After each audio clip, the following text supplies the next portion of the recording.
Hello, everyone, and welcome back to the Zone Blitz. As always, I'm Vince Miller, joined by my co-host Ashton Overholt. Ashton, congratulations. Your team did it. Back-to-back champs. Well, thank you. First off, thank you very much. I looked at the score line just again before we came on here to do the podcast and just started laughing again. I did the same thing. 65-7. 65-7. It's one of those deals where, like, say I had no service for 2 days and you pull it up and you look at it and you're like, what? And then you look at it again, like, oh no, that's like, they're serious. Like, that's actually that's not a typo. 65-7. I'd like to have a lot of words, and we're going to try to get into the game here in a bit, but it was an utter beatdown. We both kind of alluded to it in the preview pod. It's what we thought would happen. Wow. Incredible. It was a great night for me. I enjoyed it. Most of our recent games, I've had to sweat out. Like, even the Alabama championship game last year, down to the last minute. The Ohio State game last week was, literally last second. And this one here, halftime, third quarter, we're there talking, laughing, having a good time. It was much more relaxed. I enjoyed this one just a little bit more. Wow. Yeah. I would have thought, look, I think I can see what you mean, just because last year it was way more intense, and those close games, you're just sweating it out when it's your team. Right. Yeah, you said that we kind of expected this. I will say I expected a comfortable Georgia would win. I could see a situation where it could have been like 42-14. I did not expect 65-7. That was the type of blowout you see in week one when Alabama is playing Wofford or something like that. This was Georgia's biggest margin of victory all year. I don't think we didn't beat Vandy by more than this. So, it was. I felt bad. I will say this, as a Georgia fan, I love this margin of victory. It was great, fantastic. Georgia has arrived, the new power, all that stuff. I felt bad for the neutral observer that is just tuning in to watch the championship game, hoping to see two fantastic teams who maybe he just saw for the first time playing the semifinals. It was like, those are two spectacular semifinal games. I can't wait to tune in and see who wins this one. It was ugly early. It was, I don't know. By halftime, it was completely over. There was no doubt. We kind of had a perfect storm of events where TCU was able to get there. And it was just clearly obvious from the very beginning. The first couple drives, you could just tell, okay, Georgia's going to do whatever they want on offense. I will say, like, if we're talking about the game specifically, Stetson looked so comfortable to me. He was on point. I was way more impressed by Stetson Bennett in this game than I was the week before against Ohio State when he threw for 398 yards. I thought he looked sharper in this game. Fewer, the yardage totals don't look quite as pretty, but it felt like he was completely comfortable, completely in command, doing whatever he wanted to do. Georgia was just flat out better everywhere. Max Duggan missed a couple throws that he could have had. There was one that turned into an interception when he had Quentin Johnston running one-on-one down the middle of the field, and you have to like him. If you throw that up, you have to feel like Quentin Johnston has a good chance to come down with that against any defender. And he just overthrew him by 5 yards, right, to the defender. And then there was, I can't think of the exact play, but I think there was one other play where he threw it high when he had a good shot.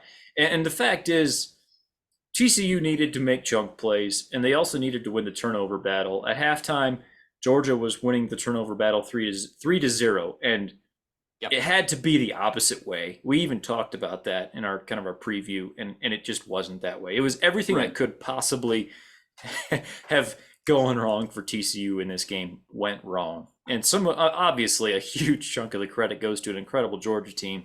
It also felt like TCU, they missed a few opportunities that wouldn't have kept it close ultimately, but at least would have made it look close for a little bit longer. Okay. It was 10-7 in the first quarter for a little bit. Yeah. I mean, it only stayed that way for about 40 seconds, but like it was 10-7. You're like this could be a game. Like we could really, like, Max Duggan might be that guy with a lot of heart, and they got a little unlucky with the fumble, and maybe the defense kind of clamps down. Just a couple of stats just to kind of, Georgia gained 88% of available yards in that game. Word. 88% of all available yards that they could have gained, possible yards, Georgia gained 88% of those yards. It was TCU's defense had nothing for them, like nothing for the offense at all. Stetson, to your point, Stetson played incredible. There was a 3rd and 15, I think, and it was deep into TCU territory where Stetson hits Brock Bowers on a crossing route for 17 yards on a first down. And at that point, you knew, like, this game's over. Like, if Stetson is that on point and he is that accurate, there was not really much pressure on him for the most part. He mainly just got to sit back there. And as long as Stetson's not trying to play hero ball, which he sometimes will do, he didn't try to do that. He just, hey, we're going to get the ball to Brock Bowers. Turns out he's pretty good. And Stetson, this is one of his best games as a Bulldog. I really think that he was very accurate. He didn't have any of the questionable decisions that he's had in years past. And he was, the accuracy was incredible. I thought he hit all of his open receivers. So combine that with Georgia's offensive line was just mashing up front as well. They could run they kind of quit running because they just, I think, got bored. But everything worked. Everything worked. And real quick, and I think let's talk about TCU here a little bit. Sure. I don't want it to go into TCU didn't deserve to be there. There's a lot of people like TCU didn't deserve to be there. It should have been Alabama. If Alabama plays in this football game against Georgia, is the game 65-7? No. But Alabama lost 2 times and did not deserve to be in the playoff, and TCU did. TCU was a better team over the course of the regular season. They were. So TCU won a playoff game as well. TCU deserved to be there, and 65-7 it's a little, it's unfair to TCU that they had to get up after probably the biggest game in program history a week ago with not the talent or the depth of talent, we'll say, that Georgia has, or even that Michigan or Ohio State has. It's like they didn't have that much depth on their roster to be able to go back-to-back big games. That was really difficult, I think. Right. And that's where Georgia really shone through. So, and just one last thought. TCU got hammered. That's fine. There was no one in college football that was going to keep within 3 scores of Georgia on Monday night. And you will not be able to convince me otherwise. That was a dominant performance. That was as good as Georgia can play. And no one's keeping that game close. Yeah, I'm glad you went there with the whole deserving to be there thing. I mean, TCU, they won undefeated in the regular season. They don't forget they beat a 13-0 Michigan team just a week ago. Like, right. Legitimately, that happened. That's a thing that happened. And you said it perfectly. Yeah, Alabama is better than TCU, but they lost twice, and that has to matter. Like, it just the results in the field have to matter. Otherwise, you would just ask Vegas to tell you their top 4 teams, and we just put them in the playoff, regardless of what actually happened on the field. And that's not how it's supposed to work. TCU deserved to be there. They also are probably about the 10th best team in the country right now. Yeah, no, I think, that's perfectly, that's well said though. I think it was a little bit of a perfect storm of events, but TCU had a perfect regular season. Yeah. Like TCU's only loss previous to this was in the conference championship game. Yeah, I have no problem with them getting in. And then they went and proved that they belonged by beating what was a previously unbeaten Michigan team. A Michigan team that had won the Big Ten and was very much seen as a power. So like TCU won that game. Yeah, not like they deserve to be there. Alabama, if they really just, or Tennessee even too, Tennessee or Alabama, don't lose. Like, don't lose the second game. They could have lost one game and still made it. Right. Like, that's the thing. If Tennessee doesn't lose to South Carolina, just get embarrassed on the road at South Carolina, they're in the playoff. And the same with Alabama. If you don't lose to LSU, you're in. So all the excuses, I wasn't really up for that. TCU they deserved to be there. It was a bummer how it worked out for them, but props to them. That's an incredible run. And just to say, this raises TCU's floor. Yeah. TCU is not going to be going 6-6 or 5-7 next year. TCU has a lot of transfers that are coming into their program that are legit studs. SEC players, some of them, and starters on SEC programs. In the case of Besh from LSU. Mm-hmm. I think TCU will have a good year next year. I think they've raised their floor, and how high will their ceiling be? I mean, this is probably about it. But it's an incredible job, especially from year one with Sonny Dykes. I just want to give them some flowers. I didn't feel they were getting enough out there given how the game turned out. So it was just a little perspective there is important too. Yeah, just kind of on that subject, Walker Howard, the former 5-star quarterback that was at LSU this last year as a freshman, he just entered the portal, and there's a lot of TCU smoke there.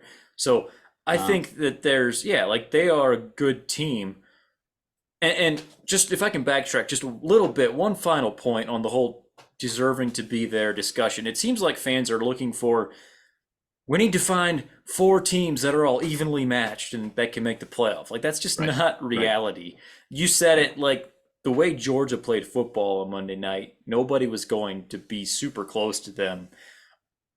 Honestly, you could argue that Ohio State got their B- shot. Like, that was Georgia's B- game, maybe at best. Like, and then that was probably the worst. Ohio State almost beating Georgia was probably the worst thing that could have happened for TCU, because they were going to get Georgia's absolute best shot. And we've never seen Georgia play that well. That was peak performance right there. TCU deserved to be there. We can end that discussion. Mm-hmm. Moving on a little bit, here, this is another thought I've been hearing a lot, that it was supposed to be, I've heard the thought out there that, well, it's probably easier for TCU losing 65-7 than if they would have lost by 1 point. Like, they've got to feel better about it. Like, it was easier somehow. I disagree completely. I've seen my team get destroyed in a title game, and all that tells you is how far away you really are. And when you lose close, you can hold on to hope. Like, you can say, we're almost there. And quite frankly, TCU can't do that right now. They're doing good things in the portal. They're recruiting better. They're bringing a top 20 class. So they can take they can raise the floor, like you just said. Like, this does raise the floor for what they can be. They're not close to actually winning a national title. I just wanted to push back on that whole idea out there that somehow, at least you didn't lose close. That would have been worse. Like, no, you lost by 58 points. I know. That's how far away you are from actually winning a title. Go back 10 years as a Notre Dame fan. Notre Dame went undefeated into the title game, faced Alabama, who was full of NFL players everywhere, and it wasn't pretty. And one of Notre Dame's assistant coaches said after that game that we were closer to going 3-9 this year than going 13-0. And that's just, I mean, TCU was closer to going 6-6 this year than they were to winning the national title. And that sucks to hear it. And you don't want to hear that if you're a TCU fan, but that's kind of the reality. And it comes down to recruiting. Georgia has been recruiting at an absolute ridiculous level. They're a top 2 power when it comes to recruiting, and have been for a long time. They've been stacking classes. TCU has talent on their team, but how many positions was TCU more talented at than Georgia the other night? Maybe 1 or 2, maybe. Am I wrong? Yeah. No, I think that's right. The something that I think plays more of a factor than people think is back-to-back big games. The emotional game that you had against Michigan a week ago, and not having the depth that Georgia has. Like, you can have Quentin Johnston's a great receiver. He's going to play in the NFL. Max Duggan's actually a really good quarterback. I know he didn't look that way. Max Duggan's had a good year and is a really, really good quarterback. Yeah. Probably a better quarterback than Stetson Bennett over the course of a year. But outside of that, there's not the NFL players that are 2-3 deep like Georgia has. Georgia's third stringers are legit NFL players, or they're going to be. They're just freshmen. They just happen to be freshmen yet. It's not their turn. So I think the lack of time, the lack of recovery that they had. Yeah, I think that it was, like you said, it was a perfect storm. It was also Georgia's defense had been told for a week solid that like they're absolute trash because they gave up a lot of points to Ohio State. And yeah, they had a rough week at practice. We'll just say they had a really rough week at practice for the Georgia defense. And they came out and they played much better. Pass rush was really good, actually. I was surprised at how good the pass rush Their backups were working even TCU's offensive line. Maybe even better. Yeah, I hate to say some of those freshmen that are coming in, they look scary, but yeah, and I think the secondary played really well. Everyone tackled well for Georgia. It was I don't know if you saw this or caught this in the pregame, but Holly Rowe interviews Kirby and just asks him a question like, "What are you looking to see from your team?" He's like, "Aggression." Yeah. Like, that's it. And he's like, "That's what we want to do. We're gonna hunt tonight." That's like word for word what he said. And like for us, there watching, it was like, "Oh yes, like this is on. Like we're gonna smoke somebody." And yeah, they did. Like that's exactly what they did. There was no calling off the dogs, no pun intended. Maybe possibly pun intended. But it was it was just a bloodbath from beginning to end. Yeah, it was a real Cinderella story for Georgia this year. Everyone thought they were going to go 7-5, as Nolan Smith let us know after the game. Okay, there were people, and I never heard anyone say 7-5. I did hear 9-3. I heard that Georgia lost 15 players to the NFL draft last year. It was a record amount. They set the record for guys leaving last year. They had 12 players, another 12 transfer out, 27 players. That's a whole recruiting class that you lost right there. And yeah, I agree that the whole 6-6, 7-5 stuff is just complete lunacy. But Georgia does a really good job at finding the negative press. That's kind of like what they do. They go look for a little bit of disrespect, and they got some of it. I don't know if you remember the Tennessee week. Remember Georgia, Tennessee, like the week leading up to that? Tennessee was number 1 in the nation. This was only in November. This was not that long ago. And people were actively picking Tennessee to win that game on the road. And yeah, like they were able to take a couple of instances like that and be like, oh, like the media doesn't respect us. But yeah, most of it was completely overblown. I think it was kind of silly. I have a theory that Georgia has some of their GAs like create fake Twitter accounts and just say bad things about their players. I've heard a bot army. Kirby hired a bot army to like troll his players. I've seen that one as well. Yes. Hey, I guess if that gets you motivated, and that's what you need. Yeah, that's right. Yeah, I will say, like, just from a big picture standpoint, I know we've touched on this a little bit, but like for people that don't follow recruiting super closely, like this is why we care about recruiting. Stars matter. I mean, I know it's a cliche, but it's a cliche because it's true. You cannot win a national title without a certain amount of talent. Georgia and Alabama, I would say, have kind of elevated themselves above other programs when it comes to acquiring talent. And Georgia has clearly developed that talent extremely well. I know you were just looking at their recruiting class from 3 cycles ago, the current juniors. You want to run through those a little bit and just and by the way, I'll preface it with this. Approximately 50 to 60% of 5 stars eventually make it to the NFL. And it drops significantly for 4 stars and drops a lot for 3 stars. Right. So the hit rate, if you have a better than 50 or 60% hit rate on your 5 stars, that's doing really well. That said, listen to what Georgia did. So yeah, this is Georgia's current junior class. So the 2020 cycle is where these guys came from, and they signed 4 5 stars. This is in the composite rankings. Keely Ringo was a 5-star. He is, by all accounts, probably a first-round cornerback, probably one of the first ones taken this year's draft. Broderick Jones, 5-star.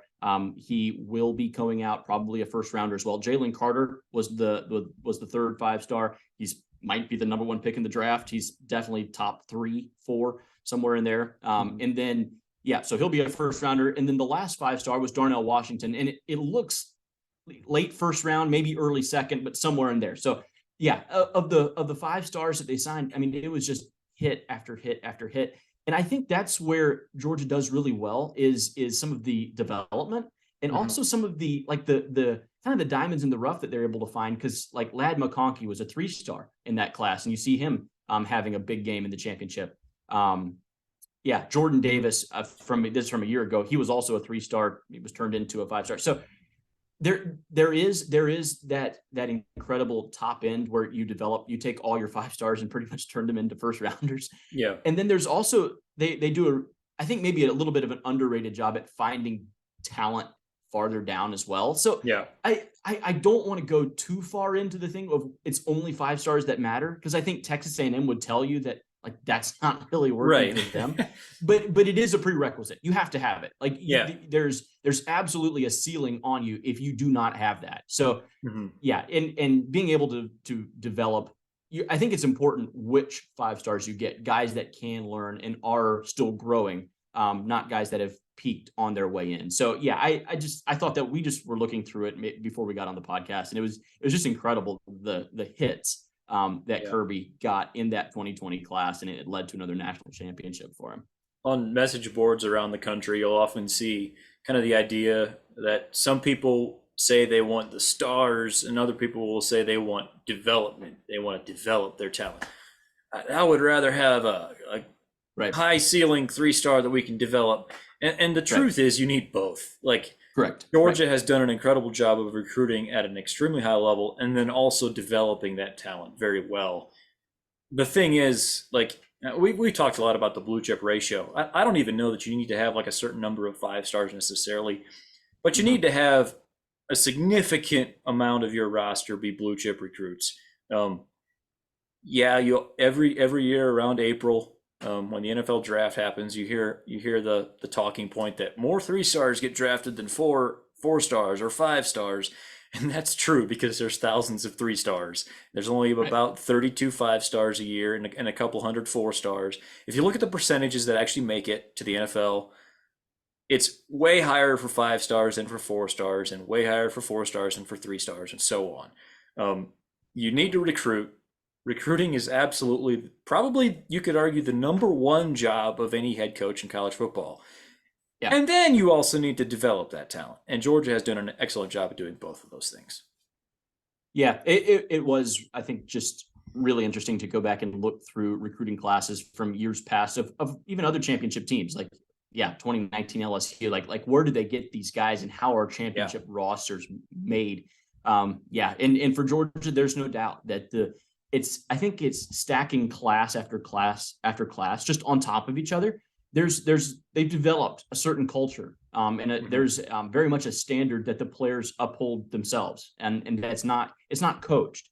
It's very much a player's standard that they bring. So it's really fun being a Georgia fan right now. I imagine this, just a little point on Stetson Bennett maybe too, because I mean that kid was I don't know if he was even a 3-star, but he was a walk-on for sure. Was not offered a scholarship, and before bouncing around and finally getting a scholarship at Georgia. But back-to-back national champions, he will go down as the greatest Georgia player of all time. Like that's kind of just a fact. Not that he's the best, but he will be the greatest, the most accomplished. So you can go back on this podcast and you can find clips of me being very, very upset that Stetson Bennett got playing time. That's a real thing that happened, and I'm not running from that. The guy got better. Like he really did. Yes. His judgment got better, and he was more accurate. Like he made better decisions, and he was more accurate over the middle. No better example than Monday night. I thought he played incredible then. He's really fast. Like he's just athletic. Like it's not sneaky. He's just athletic. Like there was a 3rd and 10 where they blitz him, and they should have had like free blitzer right at him, and he's able to spin out and run away from a guy and make a play for a first down. Yeah, incredible. Great story from him. I know that'll be the last. Yeah, that's kind of his last snap there for Georgia was when he got called out there. But awesome for him. Awesome for the program. Great for Kirby, who kind of took his lumps. Kirby Smart kind of he was a little made fun of maybe for some of the old school stuff that he held on to, the run game, which he held on to maybe a little too long. And like he was, I don't know. It remains to be seen exactly how all that's going to work out, but there was definitely a lot of growth in the Georgia team from 2020 till now. Yeah. And it was really fun to watch. I never could have imagined it. Never could have imagined that Stetson Bennett's going to lead us to back-to-back championships. I'm glad you mentioned that. I was also definitely a Stetson Bennett detractor. I think you could probably find on my Twitter something about how it's coaching malpractice to continue to play Stetson Bennett Yes. over JT Daniels, and I will just defend myself with this one little bit. And you mentioned this as well. He has gotten a lot better since then. Yeah. There will always be a part of me that wonders what would have Georgia done the last couple of years with somebody else at quarterback. Would it have looked any different at all? Who knows? Right. We'll never know. The fact is, Mhm. Stetson Bennett balled out when it mattered. He won himself 2 national titles. Yeah, I probably believe that there's very few starters on Georgia that he's actually better at football than. Like most of Georgia's starters are better at football than Stetson Bennett. Right. Doesn't matter. He balled out when he needed to. I thought he Right. looked really crisp in the national title game. It reminded me of the way they opened the season against Oregon. It just looked like Yes. he was just comfortable. And I Yes. would tend to think, uh, you could not have convinced me of this a year ago, but I think now, like, there's a slight chance that we see Stetson Bennett as a backup NFL quarterback for a long time. Like, I think he could possibly have that type of ceiling. Yeah. Yeah. I don't know. It's so hard kind of to see where scouts want to go with him and what will happen, because he'll go to the combine. Probably he will have a decent interview at least. Yeah. Like the time with Todd Monken the last 2 years. Todd Monken is an NFL Yep. guy, NFL background, and he will be at least well versed in the NFL verbiage. Like he will know what he's doing. He's not going to be dumb. He'll run fast So too.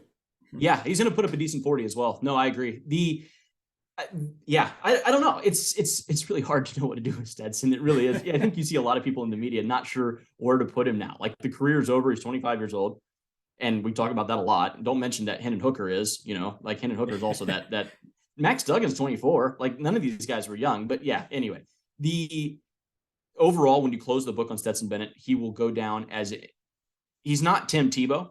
But he will be a little bit similar in what he accomplished. Like he didn't win the Heisman or anything, but Stetson put up a really, really good career as a whole. And in playoff games, he was absolute nails. Like this guy was incredible the last 4 games that he played in the CFP. I mean, it was like his stat line will go up there against anyone. He was phenomenal in those games. So he's what Georgia needed for that time. Georgia's offense will change in this offseason. Like they're going to be going to a different quarterback. It's going to look different.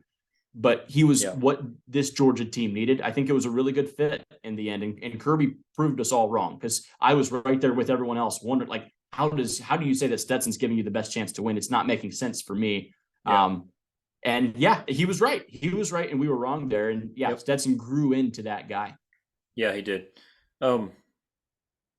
So I don't want to talk about it a lot, but because we'll get to it in the off season. But just like really quick, like big picture for Georgia. Obviously, Kirby he's still younger than 50. He's You already kind of talked a little bit about how he kind of grew as a coach really the last several years, and Georgia, they're bringing in another great recruiting class. They're just going to continue to do that. Little smoke out there for Dominic Raiola. It's on. Yeah, so that's happening. What does the next 10 years for Georgia look like? Like, what's your over under on SEC titles or national titles? Because it might not feel like it right now, but it actually is really hard to win a national title. Right. And we take it for granted what Alabama did under Saban. The last 15 years, and what Georgia has done the last 2 years. Just really quick. Let yourself go ahead 10 years, and what do you think we're looking back on?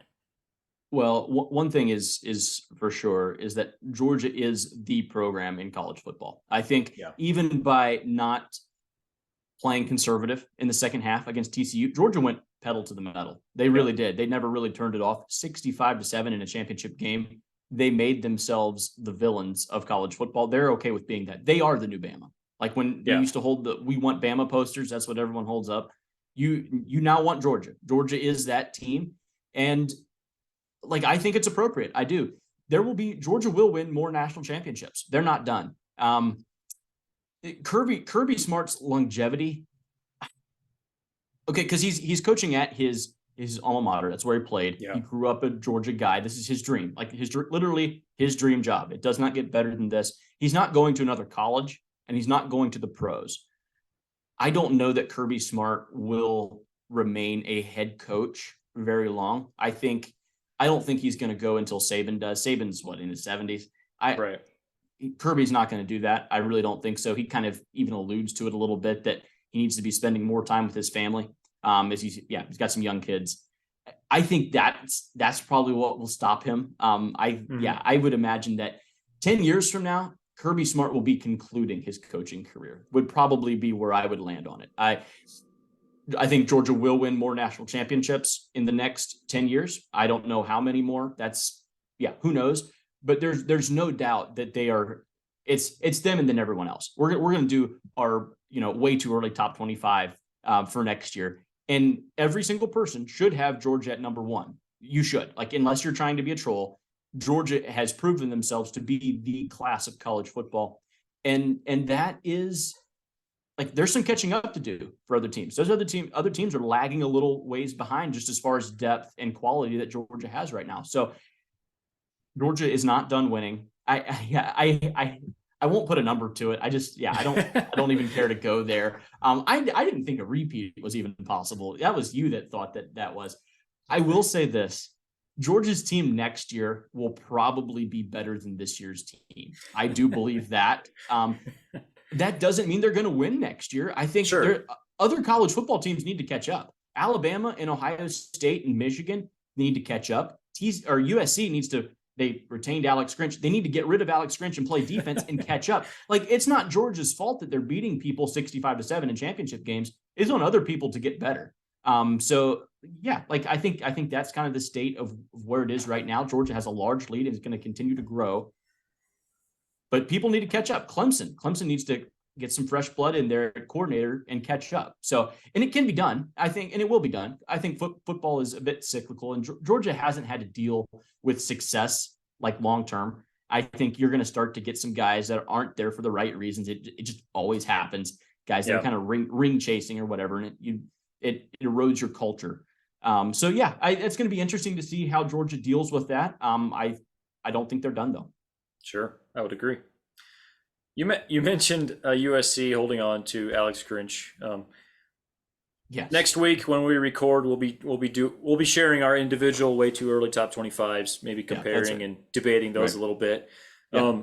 USC will obviously be on there somewhere. Alex Grinch, is he to defensive coordinators as Clay Helton was to head coaches? Oh, okay. No, it's worse. It's worse. I do believe that it's worse. How can you see the defense that they played this year and retain him? How? I don't understand that one. I don't understand that one at all, Vince, because they have a really good quarterback, an incredible offensive mind with Caleb Williams and Lincoln Riley. Yep. They have weapons. There's weapons on offense. No one's debating that. They got Marshawn Lloyd as the new running back coming from South Carolina. The dude's a stud. He's a really good running back. The guy's going to have a good year next year out there. All you need is you don't even have to be good at defense. Be a little competent. But it would help to be good, and there's guys that they could get, absolutely. There are people out there retaining him. I don't understand. I don't understand it. I didn't like the hire when he hired him at Oklahoma. I really didn't like it when you brought him to USC, and now you're retaining him at USC. It makes no sense. Yeah. They've done a little bit in the portal. Anthony Lucas, who was a year ago was a high 4-star from Texas A&M. He's transferred there now. But there's not a whole lot. The way they've brought in talent on the offensive side of the ball, I really thought we would see USC recruit better / also bring in portal talent on the defensive side of the ball at a much more impressive rate, at least as far as great players.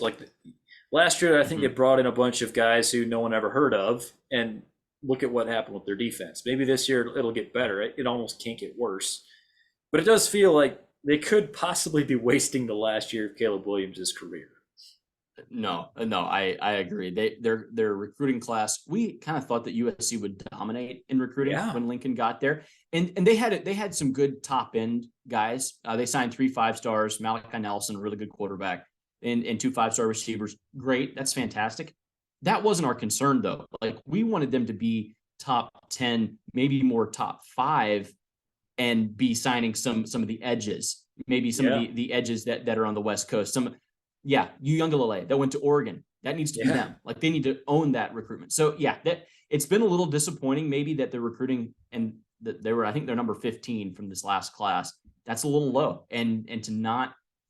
It's a little low to be retaining Grinch. That's what I'm saying. It's a little, you need to be doing something a little different, because if they have a better defense, they win the Pac-12 with a better defense, and you don't have that nightmare matchup against Utah. So it is what it is at this point. But he gets to make his own decisions. Yeah, you talked a little bit about the recruiting there.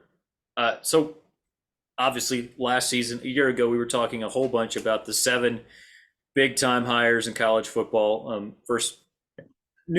Either first-time head coaches or coaches moving to a new school. And ironically, we didn't even mention TCU on that list. That would have been number 8, and Sonny Dykes went to the national title game. The other 7, you could argue that to some extent they all have been successful in some way or another, either on the field or recruiting-wise. Right. We predicted the order that they would finish, those 7 recruiting this cycle, and I had USC number 1. You had USC number 2. In reality, that was not what happened at all. I'm checking real quick to see. I think they finished 7th of those 7. Miami, they were behind Miami, Oklahoma, LSU, Notre Dame, Florida, and Oregon. Yes, that's correct. And they were just barely ahead of TCU at 19. So, right. I don't think you could have convinced me that USC would finish 7th out of those programs. No, I don't. Quite something, really. And by the way, props to you. You were a lot higher on your prediction of Miami than I was. I had them at 6 out of the 7. You had them at 3. Obviously, they finished number 1. I'll just run through our predictions real quick. So you had LSU, USC, Miami, Oklahoma, Notre Dame, Florida, Oregon. And then I was USC, LSU, Notre Dame, Oklahoma, Florida, Miami, Oregon. So there were a few that stand out, but I mean, pretty clearly USC is the one that stands out in a negative way from that list. Well, with these first-year head coaches, it's important to note, and you kind of touched on it, is that they have to have success in one way or another. With Miami, they had no on-field success. I don't think anyone's debating that they had on-field success, but they signed the number 4 overall class, and the first out of the first-year head coaches that we mentioned with Cristobal. He did a good job there of recruiting. Oklahoma was not good on the field. They finished with the top 5 class overall and second of the first-year head coaches. That's a win. Like, you're actually kind of encouraged long-term with the direction of the programs. USC they were a game from the playoff, right? They were close. Really, they were. All they needed to do was to beat Utah in the Pac-12 title game. You lose that one. You lost to them twice. And then you go and you lose to Tulane. It feels different. Like, it really does feel different. You gave up a lot of points in each game that you lost. It's concerning. It's concerning, especially it's not the recruiting that we thought, and it's not you have a Heisman quarterback. Like, that's great, but I mean, you can't lose 3 games with him. You need to be beating Tulane, and you need to maybe at least split with Utah. So are we being maybe a little harsh? Possibly on Lincoln Riley, but there was a lot expected. Like, there was a lot of expectation when he went there. And so maybe that's where some of the disappointment from us comes in at, to see him recruiting that low below Oregon. Like, he needed to win the Pac-12 in recruiting, whether recruiting or on the field, he needed to win one of them. And right now he's not winning either one. Yeah. I was actually more impressed by the type of season they had than I expected to be. Like, they were a little better on the field this year than I expected. Right. But you would just feel so much better about them going forward if they had maybe replaced Alex Grinch, maybe got the number 8 class instead of the number 15 class. Right. Yeah. Obviously, it can all be turned around in the future. Lincoln Riley isn't going anywhere, we think. Who knows? NFL, stay tuned. No. Come on. Probably not going to happen. No, he's not going there. Cliff Kingsbury already tried that. Didn't work out.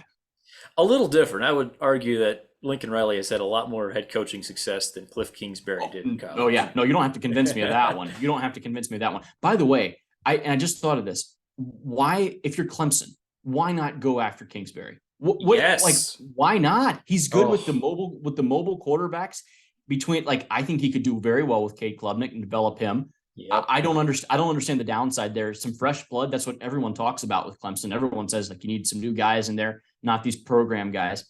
Why not? Clemson has money. Hey, this is an arms race, man. Yeah. You were a blue blood. You had a whole bunch of championship game appearances, and you're clearly a step behind right now. Clearly, and the ACC is kind of catching up to you right now. Don't Yeah. look now, but yeah, Florida State's right on your heels. So why not? Like, what's to lose there?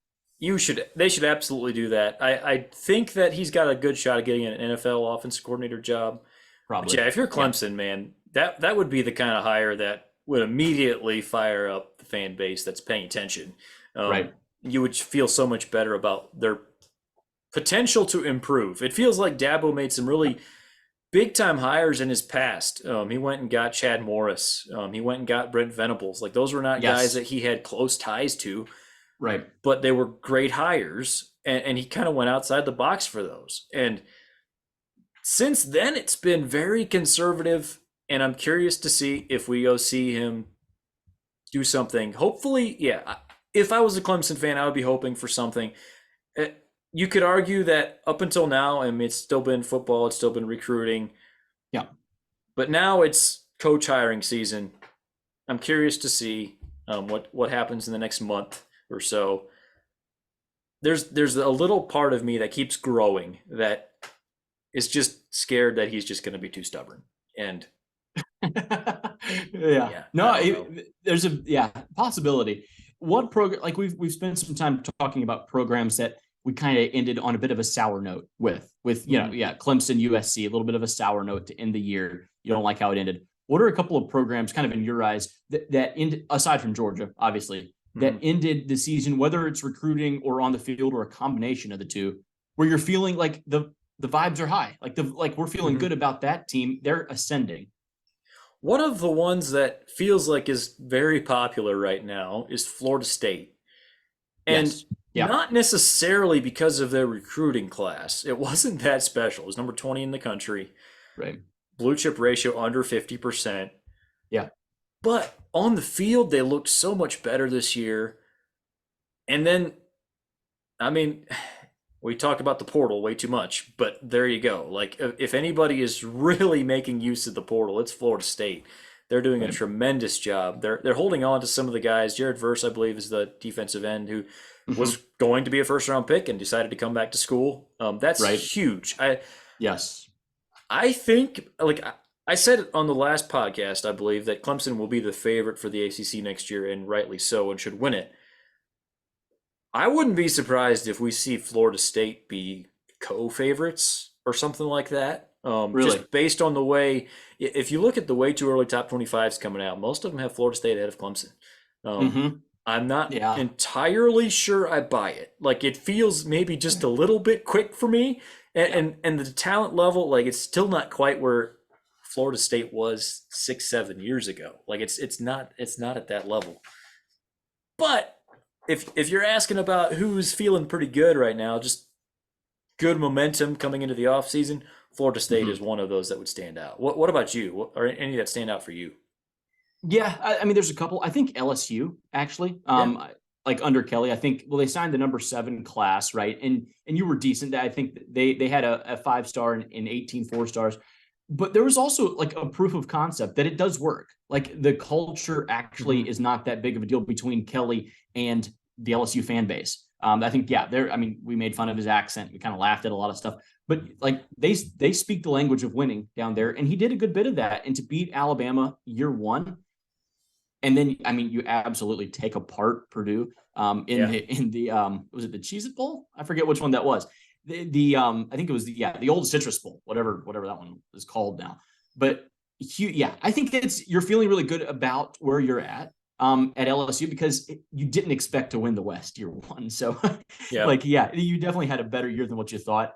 I Oklahoma in a funny way, the fact that you can go and have a bad year and have a top 5 recruiting class, I think is really, you have to be encouraged. You do. Because Arnold is a stud of a quarterback that they're bringing in. He really is. By all accounts, the dude balls. Mm-hmm. So you have to kind of like where you're at there. Those are guys, maybe LSU and Oklahoma are probably the two that I would pick.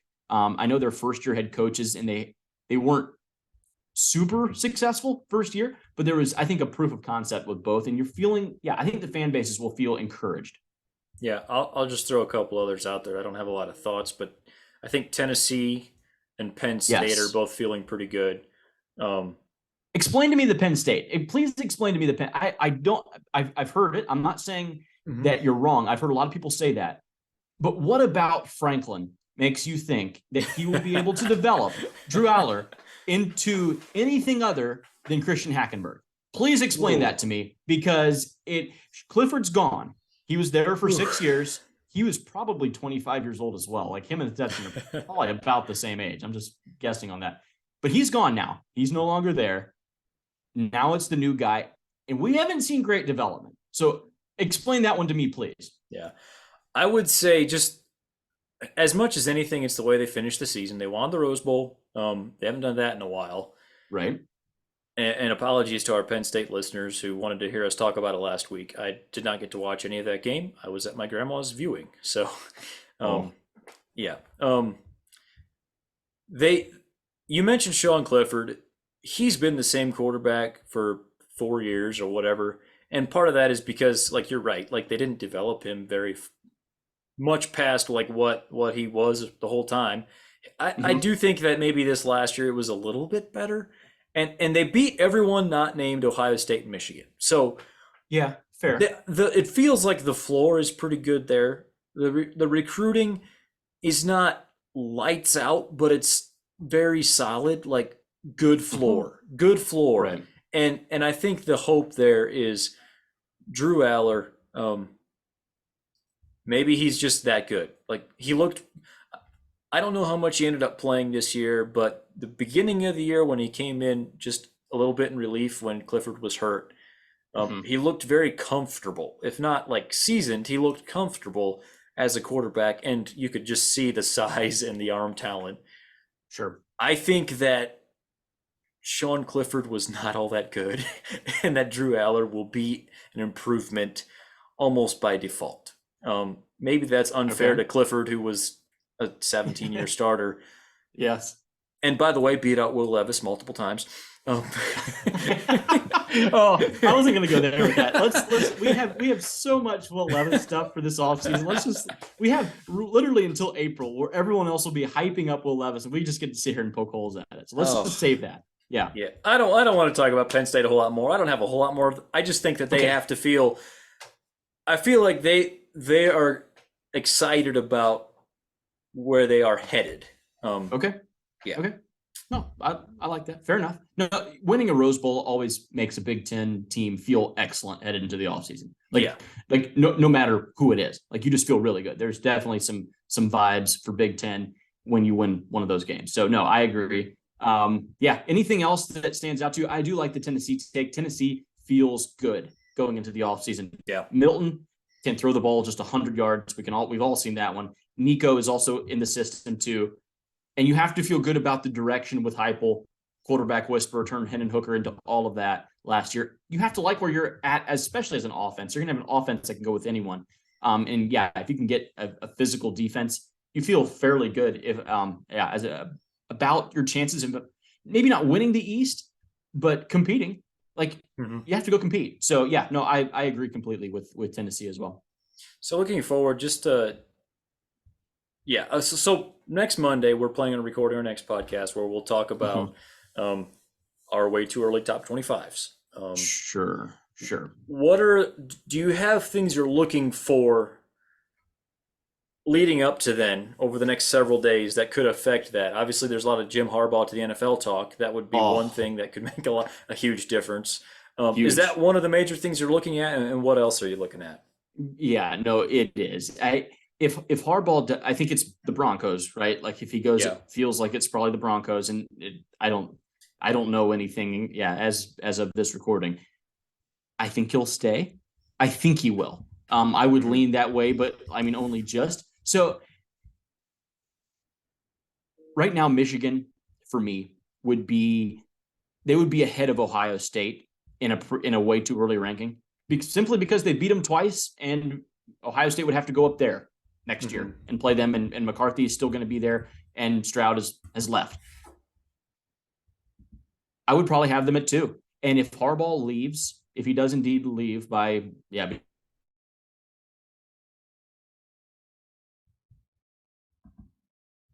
even a top 5 team, like they definitely go down a number of spots. I think that's the biggest mover between now and then is Michigan.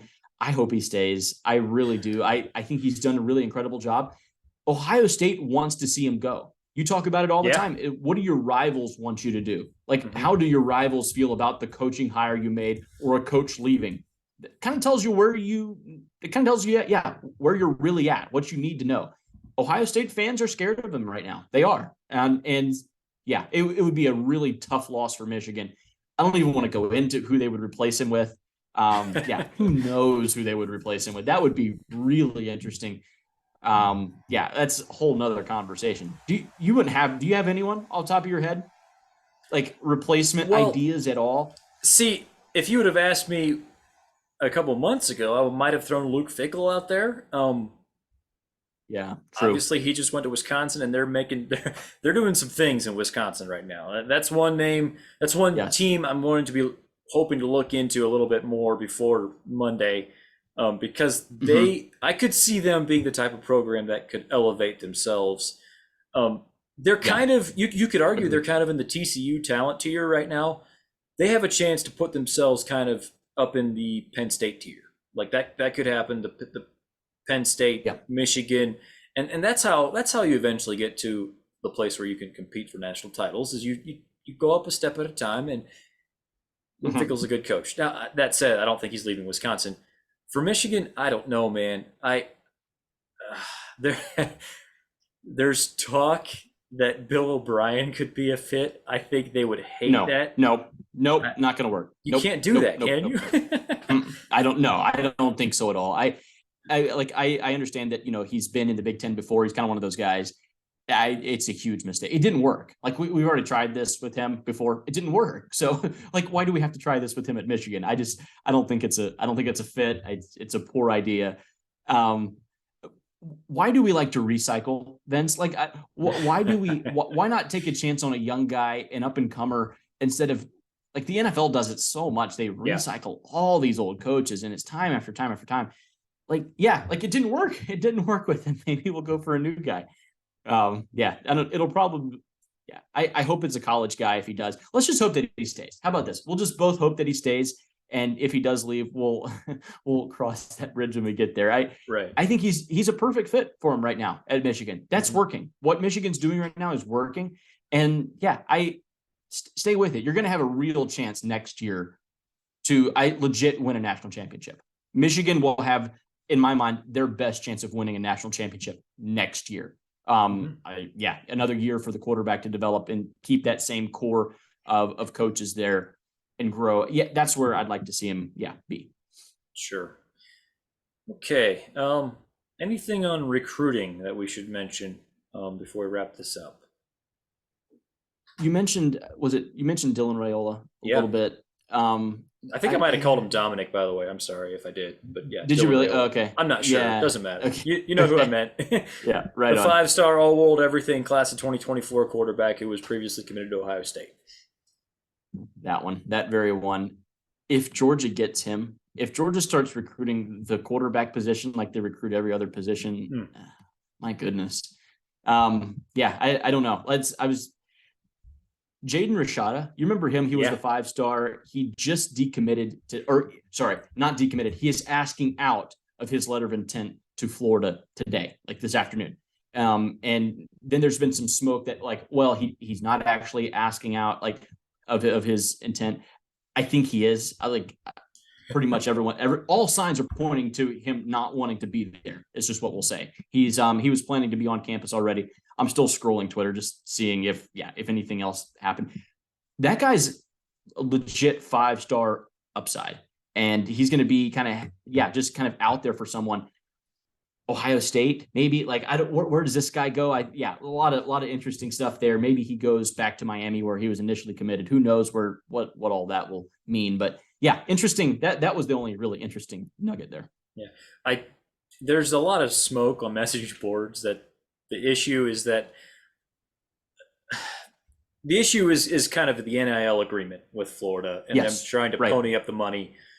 Mm-hmm. I tend to think I'll zag a little bit from what you said. I do think he ends up at Florida. Probably. No, I agree. He probably will. Okay, so but yeah, it is interesting. This is kind of the new reality in this pay for play world, and NIL is such a broad term now that you almost have to talk about the two different types of NIL. The one is the kind that the NCAA wanted, where you're on campus and you're a good player, so you get an endorsement deal. And the other kind is, hey, we want to give you a lot of money to come play for us. And there's a lot of that going on. And some of it will work out and some of it won't. And I think we're going to hear some more stories like this of, hey, the check didn't clear yet. Like, what's going on? Like, it just feels like this, the new world that we live in with college football. I think that because of some of this stuff, like I actually think it might be a good thing that some of this stuff is happening, because it might convince the school presidents to get together and say, hey, we need to fix this. Like, we need to make it work and work well, work the way it was supposed to. So I don't know that it's necessarily a bad thing for a few of these stories to go awry. One thing that Jaden Rashada has currently, that man has leverage. There is all kinds of leverage that he has on the Florida Boosters. Florida, as they've had a lot of L's this past week. Their arch rivals, us, Georgia, just won a national championship to go back to back. And then your quarterback, kind of your crown jewel of your class, the guy that was kind of making you feel good about the future, is like, I might be going somewhere else. And no, buddy, here's a blank check. Like, what do you need? You let us know. I think that's probably what's happening. But I do agree with you. It is bad faith at the in its best case scenario. It's bad faith. Yeah, I hear that. All right, anything else that we should go over?